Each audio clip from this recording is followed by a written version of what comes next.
Hello everyone, আগের blog ভিডিওতে আমি দেখিয়েছি কোন সময় থেকে পৌঁছে কতটা লং জার্নি আমার ছিল। তো অনেক দূরের ডিস্ট্যান্স বলে আমিও তাড়াতাড়ি চলে আসি, বেশিক্ষণ সময় আমার লাগে না। কিন্তু আসার পরেও আমি ব্রাইডকে দুটোই টাইম দিয়েছিলাম। ও বলেছিল ঠিক আছে আমার হয়ে যাবে, তো ও হয়নি কারণ কি ওর আশীর্বাদই ছিল। আর হলদির সময় একটু বেশি টাইম নিয়ে নেয় বাড়ির লোকেরা, তো এখানে ব্রাইডের কিছু করার থাকে না, তো কেউ কথা শুনতে চায় না। সকাল থেকে এত থেকেও এখনো পর্যন্ত যদি এরকম করে আমিও পড়েছি অনেক সময় অনেক ক্ষেত্রেই। মেন কাজ যেটা, যাই হোক, আমার লেট হওয়া মানেই তো কাজের লেট মানেই লোকজন আসা যাওয়া শুরু হয়ে যাবে, বাড়ির লোক চেঁচামেচি করবে সবার ক্ষেত্রে, শুধু এই ক্ষেত্রে না। তো আমি অনেক ব্রাইডদের এই কথাটাই বলবো, যে আমার ব্রাইডটা কিছু করার থাকে না, কারণ এরা সব বাড়ির নিয়ম কারণে বাধা থাকে। হলদি হয়ে যাওয়ার পর আমি ফোন করার পর হলদিতে বসেছে, আমি এসে দেখি এতটা আমরা থেকে জার্নি করে কাজটা দিতে পারবো। তাতে কি তারা কাজের কথা নয়, ফিনিশিং, কিন্তু আমরাও তো কাজটা ভালো দিতে চাই, তোমাদেরও ভালো, সেই জন্য একটু সবাইকেই বলি করবে, তাদেরও একটা কাজের সুন্দর ফিনিশিং দিতে পারবে। কারণ আমাদের এখন মেকআপ অনেক ভেরিয়েশান হয়, মেয়েরা যেরকম চায় সেরকমই করে দিতে হয়।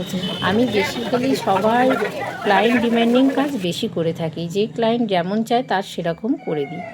আমাদের এদিকে ব্রাইড আসতে দেরি হচ্ছিল বলে আমরা শাড়ি ড্র্যাপিং করে নিয়েছি। আর আমরা অনেকটা জার্নি করে গেছি বলে আমাদেরকে জিজ্ঞাসা করা হলো যে একটু চা খাবে, তো আমি বললাম হ্যাঁ ঠিক আছে একটু চা দিন।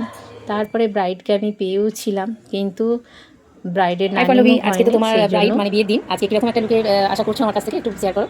আমি চোখের মেকআপটা একটু চাইছি ভালোভাবে পারফেক্ট যেন হয়, আর হেয়ার স্টাইলটা, এই দুটো জিনিস। বাকিটা এবার তোমার মতো করে তোমাকে সাজিয়ে দিই। ঠিক আছে, চেষ্টা করবো তুমি আমার যেরকম বলছো ব্রাইডের আমি করে স্কিন দেব, ঠিক ছিল আছে? খুব ড্রাই, খুব। আবার সেদিনের জন্য যেন স্পেশালি একটু ড্রাইনেসটা বেশিই হয়ে গিয়েছিল, কারণ সকাল থেকে সেইভাবে খাওয়া দাওয়া করেনি, জল খায়নি।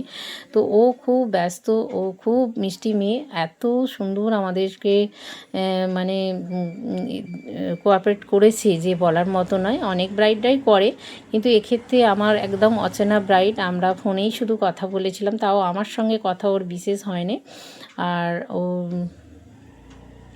আমার মেয়ের সঙ্গে বেশি কথা হয়েছে, তো আমি যেদিন যাই সেদিনকেই ওর সঙ্গে কথা বলেছি।